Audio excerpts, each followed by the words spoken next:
The last time someone played this Pokemon save was April 6th, 2003. They had $1 million, 99 Master Balls, and a Swampert named Swish. Look, I am obsessed with finding lost treasures like this gal. So today we're gonna be exploring one abandoned save from each of the 20-year-old games in the series. And our mission is to rescue the best Pokemon that we can find. This is the most hyped I've been for a save video in a while because one of these almost 100% complete the game. But we'll get to that. I gotta show you the rest of Corey's ridiculous save file first. $1 million in 13 hours. This guy's on his hustle Sigma grind set, man. So this guy obviously hacked. Not only did he get max money in just 13 hours, almost every single one of his Pokemon was caught in a Master Ball. We have Clamperl caught in a Master Ball, and it's holding the charcoal. We need to get our priorities straight, Corey, okay? You can't be hacking in Master Balls and then not know how items work. There is something crazy that caught my eye in his PC though. An egg. This has been sitting in a box for 23 years. So obviously we got to do the little guy a favor and bust him out of here. That's going to take a little while. So here, make yourself useful for once. Hello. Swish has now been successfully rescued and moved to my Pokemon Ranch. She's in good company with Riku, the shiny Regirock, and a Quack. The last thing we need to check before we move to Fire Red is the tech speed. I've been dogging on the people who don't change it to fast, but in my last video, the normal tech speed defenders were in full force. So we're gonna keep count today to settle the war once and for all. And Corey here was on normal tech speed. I got empathy for the people that don't even know there's a settings menu in Pokemon. But I know this person was in here because they changed the frame. They just go right past the fast tech speed. We're off to a rough start here, but I got faith in the next guy, Matt. The Kanto remakes here are the new hotness after being re-released on the Switch. But you'll have to bear with me because I have not played these games in a long time. But even I can tell Matt did something pretty crazy here. He played this game in January 2006, and on the surface, it seems like a humble save. Charmy! I didn't know Charizard gang was just like me, for real. My original Pearl and Platinum, I named my Chimchar Chimmy. I didn't know Charizard fan was the same way. His party didn't set off any alarm bells. Well, besides the fact that he taught his Dragonite 4 HMs. I had no idea this dude was more of a Swiss Army knife than B-Barrel. That's my bad, I guess. And skimming through his boxes, I found some cool Pokemon they moved over from their copy of Ruby, but nothing too out of the ordinary. My sus meter started going up when we looked at his Hall of Fame team, though. Now, you might be looking at this and you're saying, what are you talking about, Mr. Thunder? These guys are super easy to catch in Hoenn, and these guys you can literally catch in Fire Red. So what's the problem here? Well, I will direct your attention to Typhlosion, who literally cannot be caught in Gen 3 unless you complete the Emerald Dex, and you can't even trade it from Johto because Gen 2 doesn't work with the Game Boy Advance games. I looked to find him in the box, and sure enough, it's in a Master Ball. So Matt wanted to beat the game with all the fire starters, saw he physically couldn't get Typhlosion, and just decided to hack him in. Or did he? There's actually one more way to get the gold and silver starters in Gen 3. Pokemon Coliseum. There's these shadow fights you can purify and send them over to the GBA with a link cable. And we can see Matt did this for a couple other Pokemon as well, including the T-Tar that he used to beat the game. Hold on. These were all cotton Master Balls too. So what's the deal here, Matt? What's going on? Well, as it turns out, there's actually a laughably easy glitch in this game where you can get infinite Master Balls. You pretty much just throw the same one over and over again. So case closed. My boy Matt is squeaky clean and would never hack a Pokemon into his game. What's in this egg? Show me something. Show me something I ain't seen before. I don't think so. I don't think that's how that works. Yeah, I got nothing for that, but he was on fast tech speed, so that's still my boy. And since Matt went through all the effort to get this Typhlosion, I'm gonna do it the honor of sending it to the ranch. Someone who 100% hack though is Roy on Pearl. All right, let's peep the team. I see that Darkrai. You know what?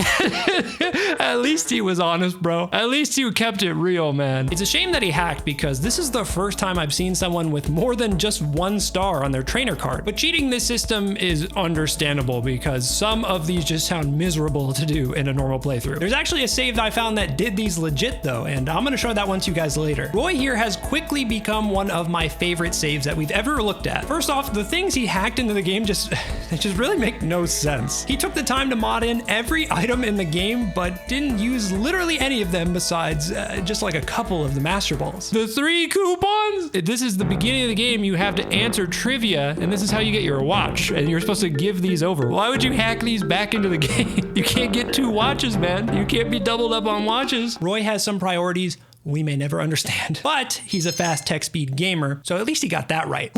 I think his hacking might have caught up with him though, because something weird was happening to his poke edge. The screen down here was not the default color. Now, there's supposed to be an app that lets you change this, but he never unlocked it? Wait.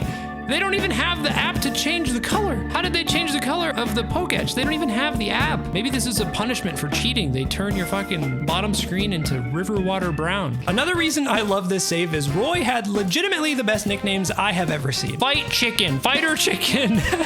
I feel like I could make an entire video on the creative genius he left behind. 3 Bs. Wait, dude, he was probably pissed when his Combi evolved. He named it 3 Bs, and then he was probably jump scared when it turned into Vespiquen. He's like, where'd the other 2 guys go? If I had to pick a favorite, it might be the shiny Gyarados he caught in the Gen 2 remakes and named it Shiny Gyarados. The man cannot lie. But his artistic spirit didn't stop there. We checked out a secret base and it was actually pretty loaded. Usually these are ruined because of the big ass rocks you get by default, but if you capture enough flags from other players, they clear out. So Roy was on that CTF grind. Flag taken. It was hard to pick out his favorite Pokemon with so many bangers on this save, but looking at the Contest Hall of Fame in Hearthome City convinced me pretty fast on who we needed to rescue. Okay, he didn't put any in there. He didn't put any in there. Come on, baby. At least one. Give me one. Give me one. Roy. Oh, he's balling out.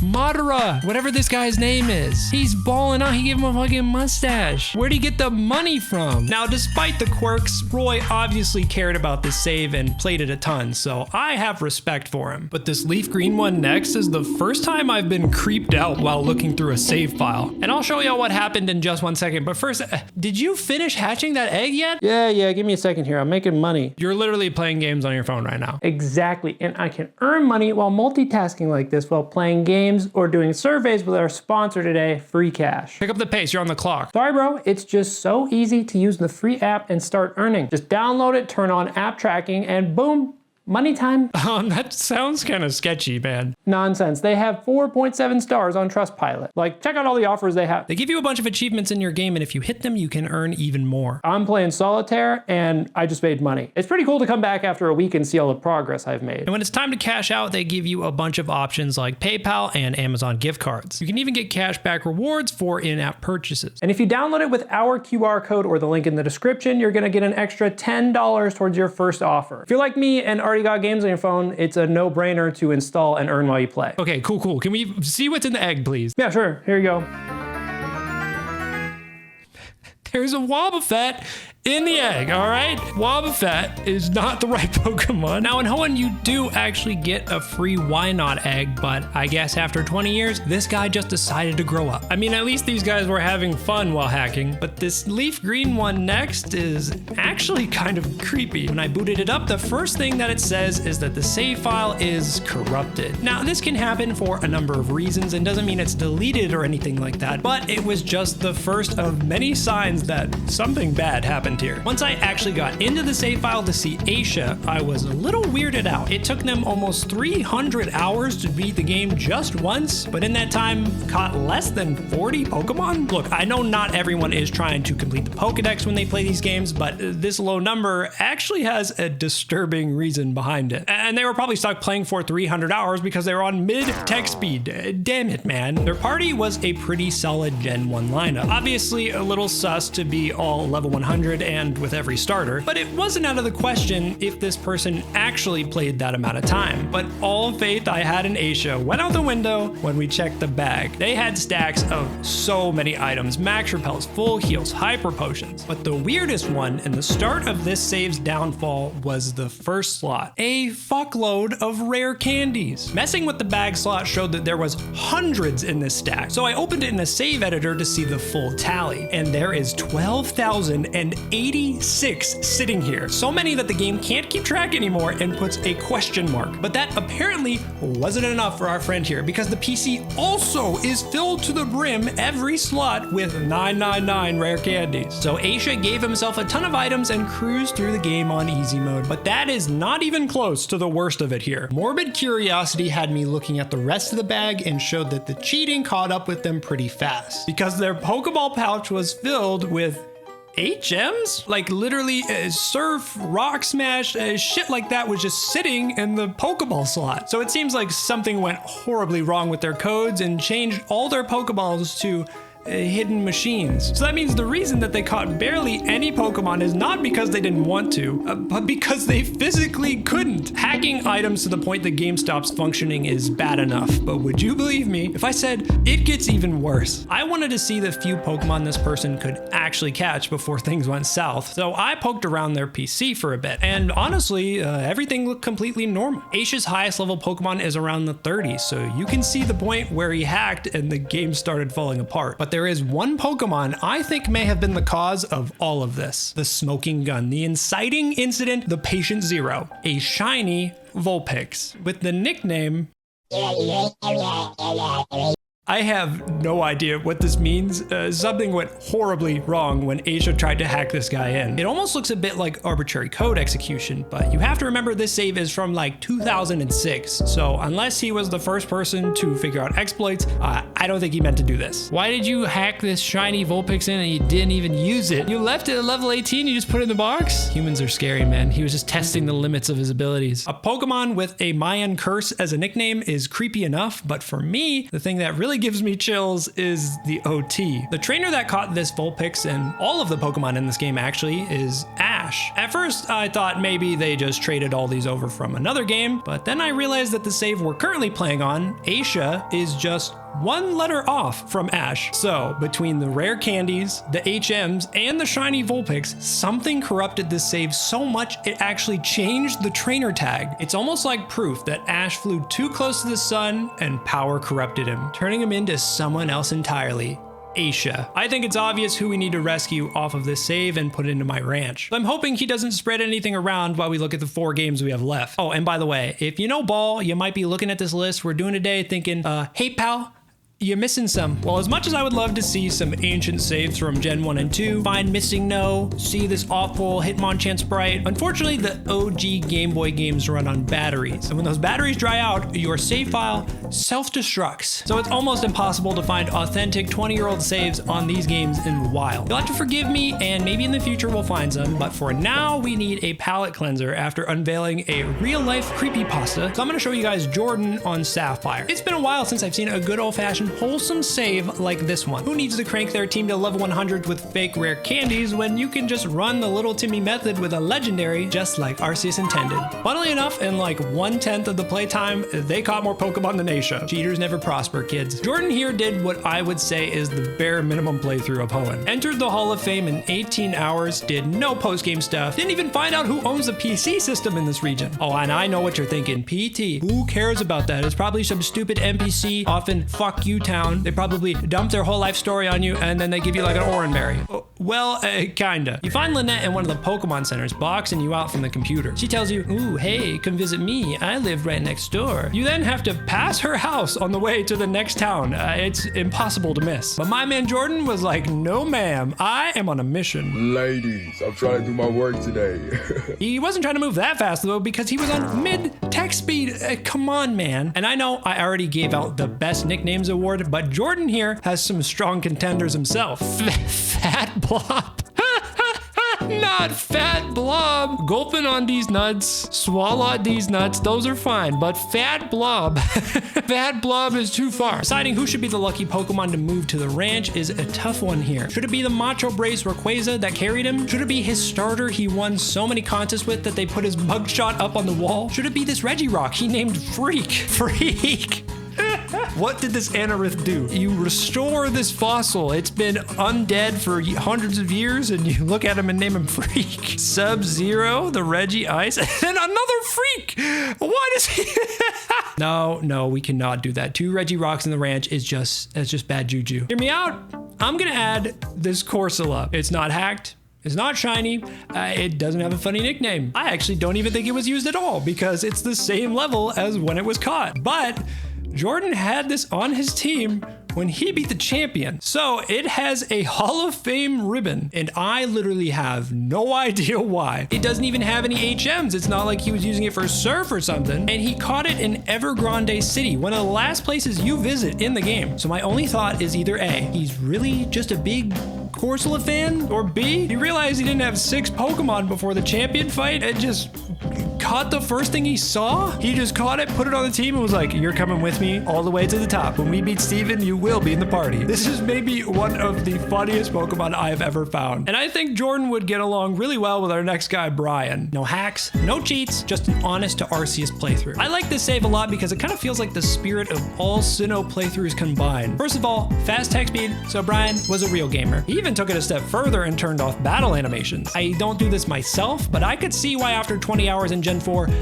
you would want to pick up the pace a little. If you've watched my other videos, you're gonna notice a pattern here with this guy. He played for almost 30 hours, got all 8 gym badges, but when I checked his Hall of Fame time, there was nothing. Meaning Brian got all the way through the game, but couldn't beat Cynthia. This is not only the second Gen 4 save we found that had this happen, this is also the second Brian that tragically couldn't finish the game. Time is just a flat circle, my friends. I think the man had it coming to him when you look at his team though. 3 HMs and Flame Wheel on your starter is nasty work. There wasn't much else to find on here, but he did have 1 single entry in the contest. He won the cool contest for a reason. I can see why. And that was enough for me to get Fiery the Infernape into the ranch. I think it's supposed to be fiery. It definitely says furry. I think it's supposed to be fiery. And just like that, we're down to the final 2 saves. Both of these have incredible achievements, but both of them took a very different path to get there. We will start with Rika, who might be the most evil save that I have ever seen. In a measly 10 hours, beat the game, got max money, unlimited stacks of every item, and level 100 event legendaries. Even their win-loss record is hacked, which is like, why would you want it to say you lost 10,000 link battles? When they beat the game, half of their team was dedicated to HM users. So they really only played this with 3 Pokemon, and one of those was the guy on the box. The HOF computer screen says it all. A question mark on how many times he complete the game. Did you really beat Wallace and become the champion, Rika? At least Aisha started as a normal playthrough and just lost their way. But Rika had terrible things on his mind from the beginning. They were on fast tech speed, but at what cost? We cannot end the video like that, so I'm gonna deliver on the best save file that I have ever found, and it's from Scott on Diamond version. Once we look through this, I gotta find the last Pokemon to rescue, and I'll show you guys the full ranch. Right away, Scott gave me hope on this save because he completed the Pokedex, but didn't have some kind of wacky playtime. With some of these people, it's either you have 5 hours played or 999 hours played. And when we checked his trainer card, I can see where those hours came from. He got 4 stars and the gold trainer card. This is an incredible achievement in Sinnoh and means he was just 1 star away from 100%ing the game. That's something I've never seen in a used save file or even done myself. The stars come from completing crazy tasks in Gen 4. Beat Cynthia, complete the national dex, win a master rank contest, and capture 50 flags in the underground. You can see how much effort it took to do all this. His box was full of insane Pokemon after nearly 500 link trades. I cannot imagine using the shitty DS communications and watching that cutscene that many times. We can verify his underground progress as well. He had a super high number of points which you get by stealing other players' flags and finding treasures while mining. And his own secret base was loaded up. He even left behind a bunch of portraits from when he won all those contests. It looked like he tried really hard at first, and then he just kind of did whatever the fuck this is, but hey, a W is a W. The only achievement he didn't get for the 5th star and the legendary black trainer card was to go on a 100 win streak at the battle tower. And you can see he made some attempts, but just didn't get super close. I'm not throwing any shade.